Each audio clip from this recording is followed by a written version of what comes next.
He doesn't know, he's not quite sure why they would go through the trouble to put Loctite in there. One thing's for sure, the steering wheel's not going to fall off in traffic. Dave Kindig went from industry icon to controversy almost overnight. For years, Bitchin Rides showcased Dave Kindig as one of the most skilled and respected builders in the custom car world. But behind the success, problems began to surface that fans never saw coming. Disputes escalated, legal tensions followed, and questions started forming about the stability of everything he had built. We've been in the public eye for over 10 years on television, but guess what? There's a lot of stuff you don't know. After 26 years adding to the talent of the shop. So what really happened when Dave Kindig found himself facing serious legal battles? And how did one of television's most respected builders end up under pressure from multiple directions at once? Join us as we uncover what happened to Dave Kindig after Bitchin Rides. The Golden Era. Dave Kindig's journey in custom car building began long before television cameras ever arrived at his shop. From childhood, he had been obsessed with cars and design. As a young man, he began building and customizing vehicles, developing a reputation in the automotive community for detail-oriented work and innovative design. His shop, Kindig Design, became known in Salt Lake City and beyond for transforming ordinary vehicles into extraordinary works of art. But what really caught the attention of television executives was the company's restoration of a 1939 GM Futureliner. The buzz in the automotive community about this specific project reached the ears of people at the Velocity Channel, later rebranded as Motor Trend Network. They saw the potential in Dave Kindig and his team, not just the quality of their work, but the personality, the passion, the visual drama of watching something broken transform into something beautiful. Bitchin Rides premiered on September 2, 2014. The show's formula was straightforward but quite engaging. The camera followed Dave and his team through the entire process of a custom car build, from the initial client meeting and design sketch, through the months of complex fabrication and restoration, to the final reveal when the owner sees their transformed vehicle for the first time. The show struck a chord with audiences immediately it got on the screens. Unlike many reality television programs that manufactured conflict and drama, Bitchin Rides felt authentic. The cars were real, and the challenges were definitely real. The passion from Dave and his crew was unmistakable. By its 8th season, the show had become Velocity's most popular series, attracting millions of viewers who tuned in specifically to watch Dave Kindig work his magic. Over the course of 11 seasons, Bitchin Rides featured iconic builds: a 1933 Ford Tudor, a 1957 Chevrolet Corvette, a 1969 Chevrolet Camaro, a 1962 Volkswagen bus, and countless others. Each episode told a story that never failed to get the attention of the fans. The show was not just of a car being restored, but of a customer's dreams being realized, of a machine being brought back to life, of craftsmanship at the highest level. Dave Kindig became famous. His name became synonymous with custom car excellence. People brought him their most precious vehicles, the ones they wanted transformed by a master. The waiting list at Kindig Design stretched for years, with customers paying tens of thousands of dollars, sometimes hundreds of thousands up front, willing to wait for the Kindig experience. But success in the custom car business, especially when combined with the demands of television production, creates pressures that can distort a working operation. So, what exactly was the cause of the cracks that led to the downfall of Bitchin Rides? How success created impossible expectations. The challenge of producing Bitchin Rides was that the show required a constant stream of projects to film. Each season needed 10 to 15 episodes. But that wasn't all. Each episode also required a complete story arc: client meeting, design sketch, fabrication process, challenges overcome, final reveal. To maintain the show's production schedule, the shop had to continuously take on new television projects while managing the regular custom jobs that paid the bills. This created a structural problem. The television projects, by definition, needed to be exciting and visually interesting. They needed to have dramatic moments, such as challenges to overcome or even innovative solutions to implement. Meanwhile, the regular customers who had paid hundreds of thousands of dollars up front expected their cars to be in production, making visible progress. The shop's capacity became strained. Staff turnover contributed to projects losing momentum, with key fabricators leaving and new people taking over projects midstream. Communication broke down, and those customers who had paid deposits couldn't reach anyone to discuss the progress on their cars. The calls went unanswered for a period of time, and updates stopped coming. Some customers reported that their vehicles had been sitting in the shop for years with little visible progress. A car brought in for restoration in 2019 might still be in the same condition in 2022. The shop blamed external factors including supply chain disruptions, the pandemic, parts availability. But from the customer's perspective, they had paid $200,000, $300,000 or more, and their car wasn't progressing. What made the situation worse was that many customers found themselves without clear written contracts, or with contracts so vague that enforcing timelines was nearly impossible. Some reported receiving no contract at all. They had simply handed over their vehicles and their money on the basis of Dave Kindig's reputation and the promise of his work. This gap between promise and reality, between the perception of Kindig design created by Bitchin Rides and the actual customer experience, became the foundation for legal action. But the crisis that finally brought matters to a head involved one specific project, a 1974 Dodge Charger that was supposed to be the crown jewel of a group buy. What was so special about this vehicle that made everything unravel? The Charger that broke the system. In 2019, Kindig agreed to restore and customize a 1974 Dodge Charger for a group of more than 30 chiropractors and wellness professionals from across the country. The project price was set at $670,000. The group paid over $230,000 up front. They believed they were getting a vehicle that would be built to their specifications, with regular updates about progress and a completion timeline that they could plan around. What followed over the next 2 years was a masterclass in how things can go wrong when expectations, reality, and external circumstances collide. The pandemic hit, disrupting supply chains and making it difficult to source parts. The shop faced legitimate logistical challenges, but what the chiropractors experienced wasn't transparency about those challenges, it was silence. They made additional payments as the shop requested, hoping to accelerate progress. But by 2022, nearly 3 years after the project began, all they had was a bare shell of a car. There were interior, engine, or even wheels. Just the body, which was only partially completed. To make it more frustrating, there was no communication about why it was taking so long or when it might be finished.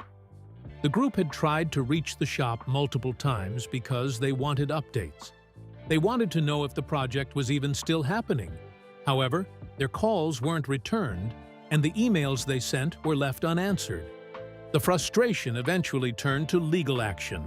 In 2022, the chiropractors filed a lawsuit against Dave Kindig and Kindig Design, accusing the company of fraud, breach of contract, and intentional infliction of emotional distress. They alleged that the shop had continued to accept payments despite knowing it couldn't complete the project, and that it had deliberately misled them about timelines. The lawsuit was not just about the money, though the financial loss was substantial. It was about the breach of trust. These customers had chosen Kindig Design specifically because of the reputation created by Bitchin Rides. They had believed they were putting their car in the hands of the best in the business. Instead, they felt scammed. Kindig defended itself by pointing to external factors beyond their control: the pandemic, supply chain disruptions, and the general challenges of sourcing rare parts for custom builds. The company retained a law firm specializing in construction and contract disputes. They denied allegations of fraud, claiming that the delays were not deliberate and that they had invested the deposits into genuine work on the vehicle. But the legal battle that followed was anything but simple. The discovery and depositions went on for months. Both sides argued over interpretation of contracts, over what constituted fraud, over what was reasonable to expect in a custom car build. The case would move toward trial, with no clear resolution in sight. But what was worse for Dave Kindig was that the Charger lawsuit wasn't an isolated incident. It was the first domino in a cascade of legal problems. The cascade of lawsuits. Once the Charger lawsuit became public, other customers stepped forward. And they had similar stories. Cars sitting in the shop for years. Lack of communication from management. Requests for refunds being ignored. The absence of clear contracts made legal action difficult for customers, but it also revealed a pattern of business practices that seemed increasingly problematic. Some customers reported bringing their cars to Kindig Design and never being able to locate anyone willing to discuss the project's status. Others found that requests to have their vehicles returned were met with delays or completely ignored. Some reported that core fabricators had left the shop, taking their projects with them, leaving their cars in limbo without a handoff plan. Additionally, Kindig faced a separate legal dispute with Creative Controls, a company that the shop accused of copying its designs and misusing intellectual property. This case involved federal court proceedings in the U.S. District Court for the District of Utah, with claims focused on copyright, patent, and advertising issues. Though this earlier case would eventually be resolved quietly, suggesting either an out-of-court settlement or dismissal, it demonstrated that Kindig's legal troubles extended beyond customer disputes to intellectual property conflicts. The multiplication of lawsuits created a perfect storm for Kindig Design. Each lawsuit required legal representation, which cost money. Each case demanded depositions, document discovery, and management attention. Meanwhile, the shop's reputation was being damaged by public knowledge of these disputes. Potential customers began to wonder, should they trust Kindig Design with their vehicles when the company was currently facing fraud allegations? For Dave Kindig personally, the weight of these legal battles was crushing. He was now spending significant portions of his time dealing with lawyers and court proceedings instead of designing cars. The shop that had been built on his passion for custom car building was now being consumed by the machinery of litigation. But the crisis reached its peak when Dave Kindig himself finally broke the silence about what had nearly happened. So, what exactly did he say, and how did fans react to it? Dave Kindig reveals how he nearly lost everything.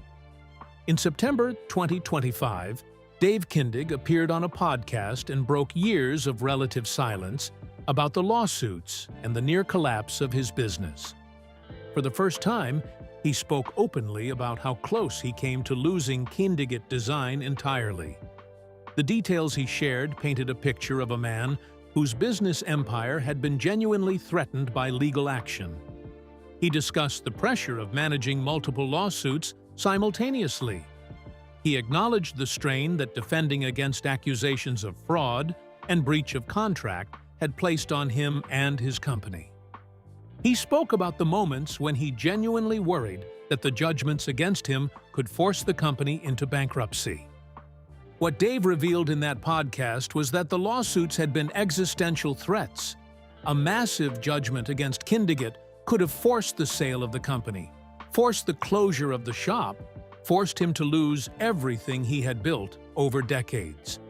The legal fees alone were substantial, but the potential damages, if the chiropractors prevailed, if other customers' claims against him were successful, could have been catastrophic.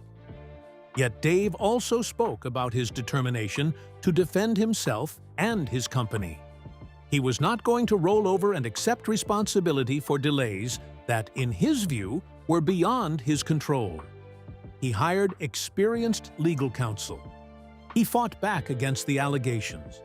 He maintained that Kindig Design had done genuine work on the vehicles, that the pandemic and supply chain issues had created impossible circumstances, and that fraudulent intent was not part of his business model. In that podcast appearance, Dave also likely discussed the decision to end Bitchin Rides. Though he didn't explicitly state this in all interviews, the timing suggested that the show's ending and the legal crisis were connected. Continuing to produce television while fighting for the company's survival in court may have seemed untenable. But as 2026 dawned, the most important question became, what comes next for Dave Kindig and Kindig Design? Rebuilding after crisis. As of 2026, Kindig Design continues to operate, though the company has fundamentally changed from its peak during the Bitchin Rides era. The shop still builds custom cars. Dave Kindig's website still showcases completed projects. The company still has its reputation for craftsmanship and innovative design. But the lawsuits are still ongoing. The Charger case that is involving the chiropractors and wellness professionals remains in legal process, with no final resolution yet achieved. Other customer disputes continue to work their way through the system. The legal machinery that was set in motion in 2022 continues to grind forward. The end of Bitchin Rides after 11 seasons, airing from 2014 through 2025, represented a symbolic closing of an era. The show that had made Dave Kindig famous, that had positioned his shop as the gold standard of custom car building, that had given him a platform to showcase his talent, that show was gone. Season 11 was announced as the final season, marking the end of the series. The reasons for the show's end remain somewhat unclear. The official statements have been vague, pointing to creative decisions, network changes, and the natural progression of a long-running series. But the timing suggests that the mounting legal troubles and the stress of defending against multiple lawsuits may have contributed to Dave's decision to step back from television production. What Dave has done since the end of Bitchin Rides is demonstrate how tough he is in the face of challenges. He continues to work on custom builds. He maintains his design process and his commitment to quality. The company continues to operate, though presumably with more careful attention to contracts, timelines, and customer communication. The gap between the Dave Kindig of Bitchin Rides, the confident master builder who could sketch a design and transform any car into a masterpiece, and the Dave Kindig of 2025 to 2026 is quite significant. The legal battles have forced him to confront questions about scalability, about the sustainability of taking on projects worth hundreds of thousands of dollars while maintaining the detailed level of craftsmanship that made his name. They've forced him to acknowledge that a business built primarily on personal reputation and word of mouth can be devastated when customer satisfaction breaks down. The lawsuits have also revealed something uncomfortable about the gap between reality and television narrative. On Bitchin Rides, every project seemed to come together beautifully, with challenges overcome and customers delighted with the final results. But the real world of custom car building, with supply chain issues, staffing challenges, and the practical limitations of what one shop can accomplish, looks different when you're a customer waiting years for your car and not getting answers. After everything Dave Kindig went through, His story ultimately reveals that even icons can face crisis. Even masters of their craft can find their businesses threatened by forces beyond their control. And even successful television personalities must eventually confront the real-world consequences of scaling a business too aggressively. The lawsuits, the legal battles, the near loss of his company are the mostly overlooked darker side of the custom car industry, the side that doesn't make it onto television. But regardless of it all, Kindig Design survives. Dave Kindig has also continued to work. And perhaps the greatest lesson from this crisis is that building something of genuine value requires not just talent and passion, but also integrity, clear communication, and the ability to scale responsibly. Lessons that television, with its drive for constant content and dramatic reveals, doesn't always teach. Did the pressure of producing Bitchin Rides while managing a custom car business compromise Dave Kindig's ability to deliver on his promises? Or were the lawsuits simply a consequence of the gap between what customers expect and what's realistically possible in custom car building? Should reality television shows be held responsible for the expectations they create about the businesses they document? Share your thoughts with us in the comments section. Remember to like, share, and subscribe for more. Also, click the next video showing on your screen. You will enjoy it.